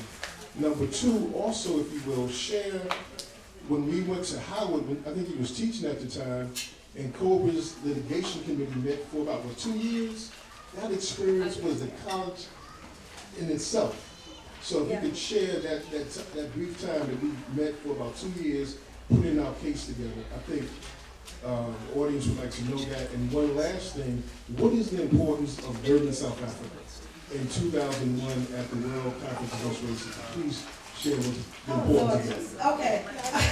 First of all, TTI, Teacher Training Institute, Right, was the 2 more minutes and then we're gonna sign stalwart some books. flagship of the Council of Independent Black Institutions at that time under the leadership of Baba Kofi Lamote, if you remember him. And they were training us to teach in independent black schools. And I went to Detroit for that training. That's even before I started working at Nation Aswatoto School. So, so that's that. With respect to Nkoba, for several years, and you were there each time we went. I don't know if Ajawai Tor was still in the room. I can't say he's here. He's not here.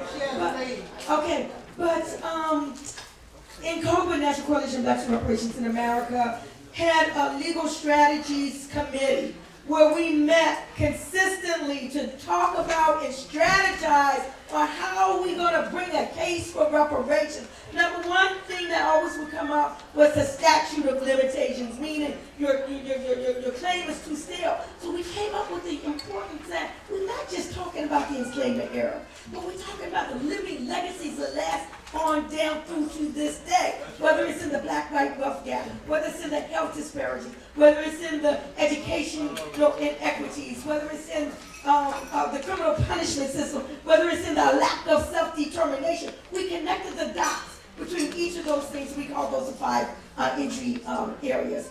And in terms of, I forgot what you South Africa, I forgot what you asked. Durban. Oh, Durban, yes, in 2001. Most folks don't even know about Durban right now because right after that was the, what was it? 911, right, 911, so it kind of, but it was one of the most important international convenings yet. Over 400 people, the Durban 400, came from across the world to Durban, South Africa, and at that convening, it was designated that the transatlantic slave trafficking in human beings was a crime against humanity and must always have been seen as such. And next week, for those who don't know, I will be in New York, but next week, His Excellency John Dramani Mahama, President of the Republic of Ghana, will be in New York at the United Nations putting forth a declaration that the transatlantic trafficking in human beings and the internalization of African peoples was the gravest crime ever. that you know that's going to cause some whatever. But he put that on the floor of the United Nations, and there's going to be debate on it. There's also going to be a wreath laying at the African burial ground.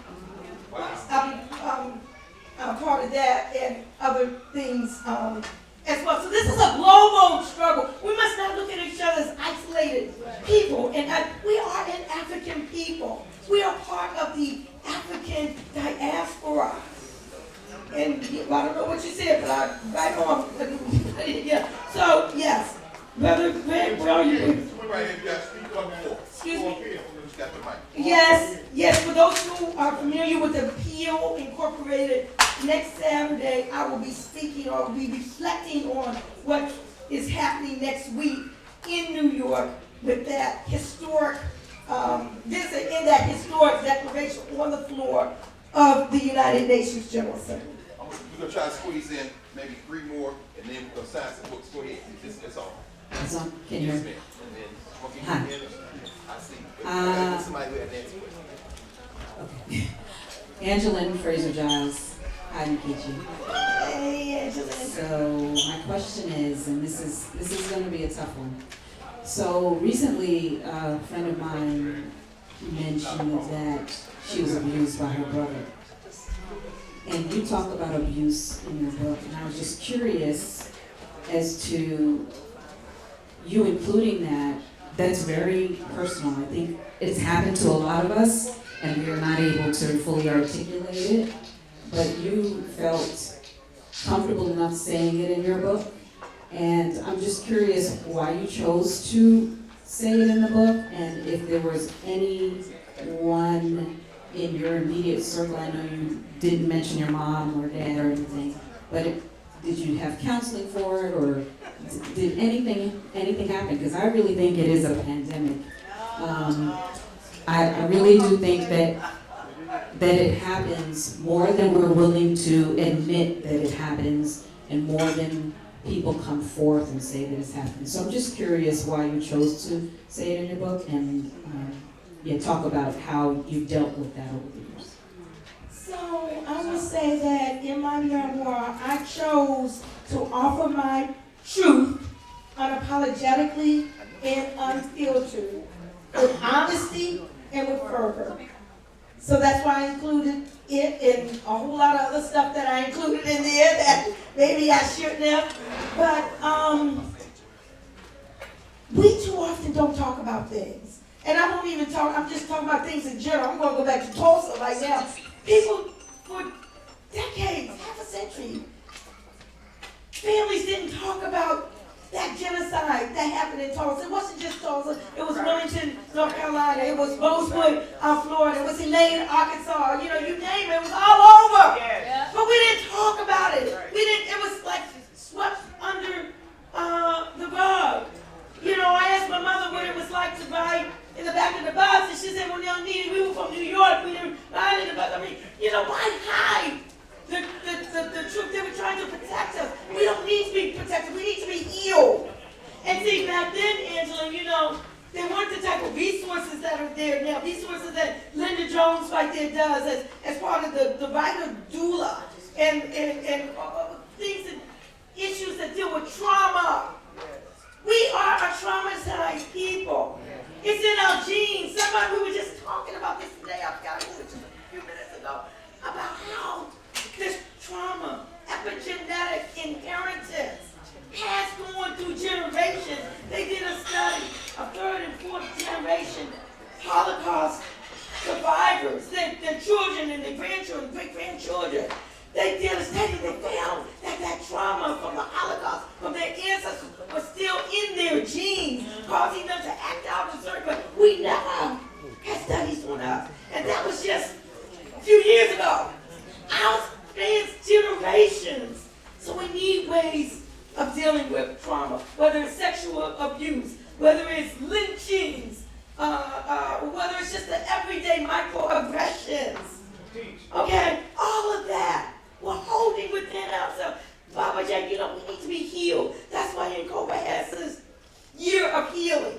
Okay, so that we can, and I have my, y'all call it self-reparation, but repair. We need to heal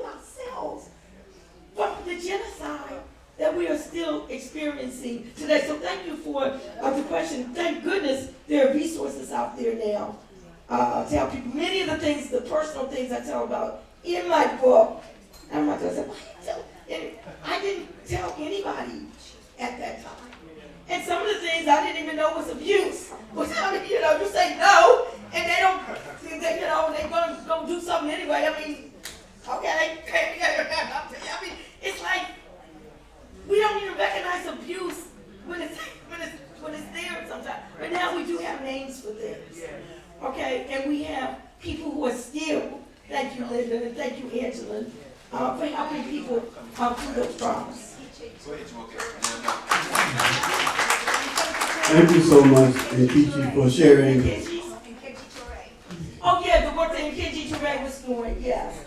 Yes, absolutely, with the DC Rape Crisis Center, thank you.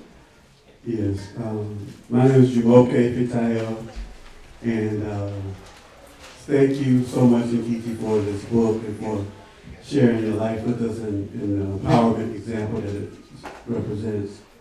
I wanted to ask you about your involvement with the Provisional Government of the Republic of New Africa, and also how, you know, one of the 5 forms of reparations is cessation and non-repetition. And so in terms of that, it seems like, you know, self-determination, self-governance is the only way we can really get to that peace. What are your thoughts on that? Well, my personal opinion is exactly that. That's how I like to express my self-determination. But in the context of our rights after the 13th Amendment, when our freedom was recognized by this colonizer, we had 4 options as our political destiny. We had the right to repatriate, to go back to Africa. That's the place where we were stolen from. We had the right to go there and have to swim across the ocean naked, but with reparations to seek to help to repair, to seek to help to allow us to be integrated into that society that we were stolen from. We had the right to immigrate somewhere else. Our families were fully separated. We had families in Haiti and the islands, I mean, you name it. We had the right to go there with reparations as well. We had the right to accept the offer of U.S. citizenship into this new white nation that was coming up during that time in 1868. And I say offer because you cannot take a free people and tell them they have got to be a citizen of your nation, particularly since you raped the mother and castrated the father and sold the children off to your relatives. They never asked us if we wanted to be part of that new nation. And then we also have the right to negotiate with the indigenous people and establish an independent black nation right here on this soil that we built and we developed. And we're saying since we never had the opportunity to exercise those rights after our freedom was recognized with the 13th Amendment, that those rights descend to us down through to today. And that was what the philosophy is of the Republic of New Africa that so moved and grooved me as a young person that I spent probably over 20 years in the trenches, daily, you know, helping to build and helping to proselytize and helping to get people out of prison who were unjustly thrown in prison as a result of those political beliefs and being subjected to them. I'm going to her. So thank you for that question. That is the choice that I choose, but that's not the choice for everybody. There's so many people who are in fact repatriating. Our dear brother Diallo has his whole citizenship, everything going on. I don't know if Robin Ruth Simmons is still here in the room, but she just got Robin, the architect of the Evanston, Illinois reparations package right here in Evanston, Illinois, but she's here in D.C. right now. She just got back from Guinea-Bissau. Well, she got the new name of Namba. Okay, that's the choice that she has made as part of self-determination. There are others who have chosen, I want to accept this offer of U.S. citizenship. Well, they're having a hard time right now trying to make that multiracial democracy real, but that is a choice that people have. But there there are those who still stand with Mario Rodelli and Choko Lumumba and Queen Mother Moore and said, I want to establish an independent black nation state right here on this soil, negotiate with the Native peoples, and we work together, and I'm not going to go over this oppressor. He's got a couple more, and then we're going to get to that first. Okay. Go ahead. Hello, again. Someone raise your hand because I can't see. Oh, there we go. Okay. So my name is Ronette Coates, and I am CEO, founder of a nonprofit organization in Baltimore City called Honeypot Restoration Center. My motto is that when life gives you these things, let us be your sweet spot. I say that to say, I have not read your book yet, and I'm looking forward to it now more than ever, because I'm a survivor of domestic violence and childhood sexual abuse. What I do with my organization is I help individuals who have been impacted by childhood sexual abuse and trauma and abuse. So I would really like to talk to you and a young lady that was just speaking not too long ago. I would really like to connect with you guys because that's what I do. Well, thank you so very much, and I look forward to talking with you as well. And I need some healing, so you know, 70 years later, but yeah, thank you for your comments. This is our last comment, then we're going to Okay. Go right here. Peace. This is Charles Brooks, December 12th movement, and I was part of the Durban 400 that traveled to Durban. And I want to say that the same energy, the same collaboration that made that effort a success, we're doing the same this year to highlight the 25th anniversary of the Durban 2001 on August 29th. And we are looking to collaborate and work with reparations groups all across the country to hold events, to hold reparation activities on 829, to make the connection between the local, state, and the international. And so my question is, how do we bring awareness to the tremendous work that is being done right now across the country, locally, in the state? How do we bring more attention? How do we bring more awareness to that work? And then we successfully make that connection to the international work that is currently going on. Thank you. Thank you. Well, first of all, I want to thank the December 12th movement for the phenomenal work that you all did and bringing forward South Africa. And unfortunately, much of it was overshadowed when 911 happened. No one knew.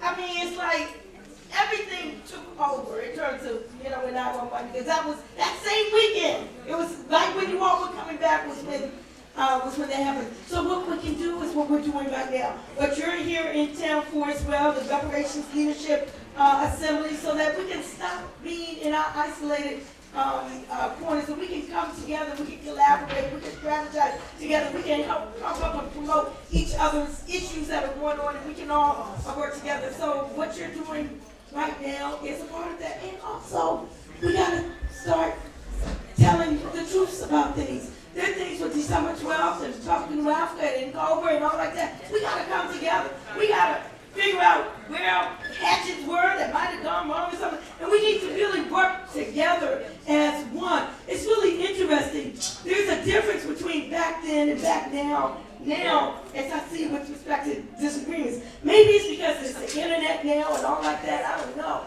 But back then, okay, we agreed to disagree. You do your thing, I do my thing. But now, it's like, there's death threats. There's stuff all over the internet. I mean, it's just crazy what's going on now. And everybody doesn't have to be in lockstep. But we have to have enough faith in each other so that we can all come together on, mutual goals. For the event that's happening on August 29th, let's make that a flagship.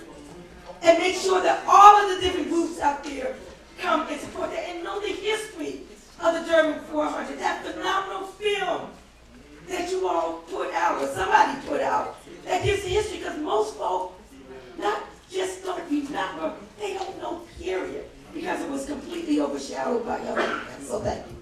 We about to close out. The other says she got quick things she want to say. You want to go ahead? Yes, yes, yes. I was born in British Guyana.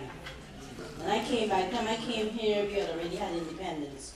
In 1971, July is when I arrived here. My dad was in the diplomatic service. However, my parents took us downtown because they said they wanted us to be exposed. I told the white woman to get to the back of the line because she tried to get in front of me. My mother warned us, but it was me. I said, ma'am, you see all this shit here? Please go to the back of the line. I don't know if she came on bus. The other thing that I have found is among our, we're all black. But see this color I have? I get it from American blacks against me. I don't get it from whites that much.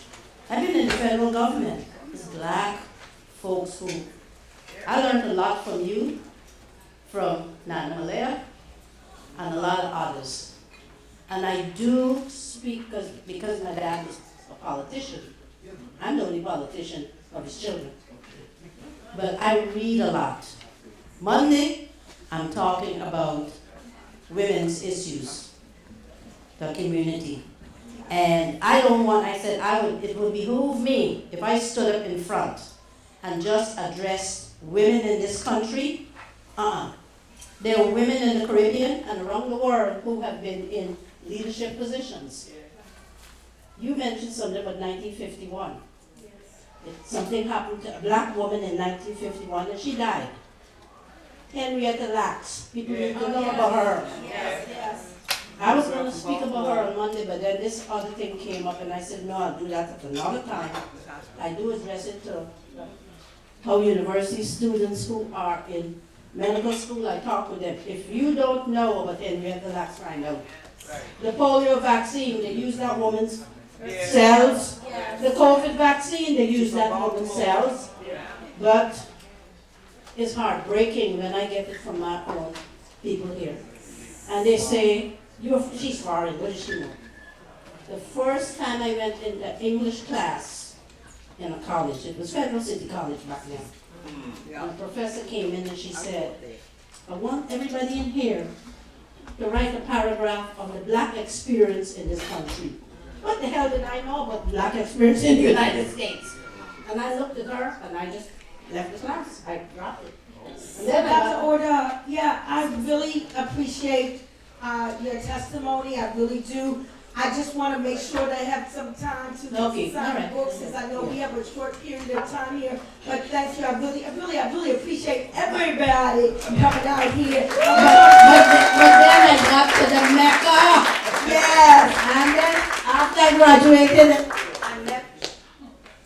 Oh. Yeah, well, that's why I wanted you to give it up for Professor Dr. Greg Carr. And our sister Nkechi Taifa, that's on the applause. There should be no books leaving with you tonight. What you got on your table? Yeah, I just want to say, Sister Shakira over there has something on the computer that she will type in your name and emails. I can let you know exactly when the audio book will be released, because you got to hear it in my voice, y'all. You got to, but you need to be able to read it in the book as well. And if you don't, I have Cash App, Zelle, and something called checks. But that flyer that's right there. Yeah. There should be something like this on your thing.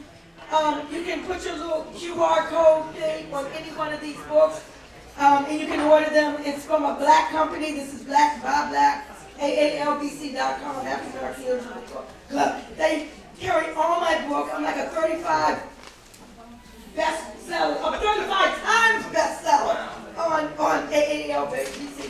Black Power, Black Voice, Restoration on Fire, County Legacy, so, but you can get them right there as well. Where you gonna sit the center? I'm gonna sit right here. Okay. If people can come up here if they want to take a picture. All right, here we go. Come on up these steps. Come on this chair. So again, give it up for Greg Carr. Thank you. She wrote the stories in my book. You gotta read it.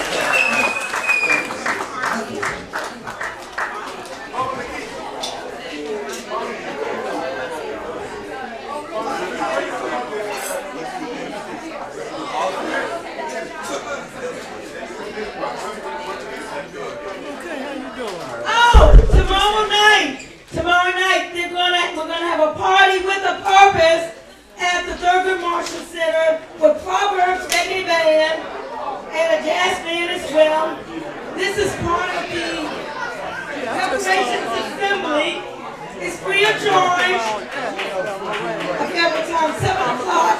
Sugar Marshall. Come on, Benjamin. You know we've been trying to find you. We finally saw it. I just came. So he's driving. You're gonna let somebody stay over there and make sure you get out of the She's gonna come over here. I'm going out of camp. I know I had another call. Yeah, so Lucy, she said she wanted to ride me. Yeah, no, I told her I wasn't involved.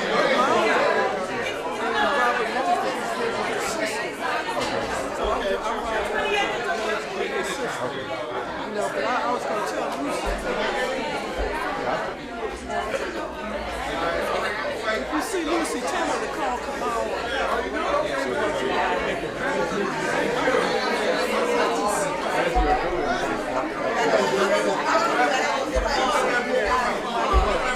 My email about the gym activity? Yeah. I said I wanted to do poetry. You know, poetry that have ownership on Black Civil City. Talk to who? To Carr. If I can. He's very protective. Right. Yeah, I mean, I just wanted to, for the activity that was going on, I told one of my lessons. I just told him, you let my kisses. Okay. I told my cat, but anyway, so I saw the activity. I told him I sang for the volunteer for the band. Yeah, you said go talk to Frank. Okay, not to the other assistants.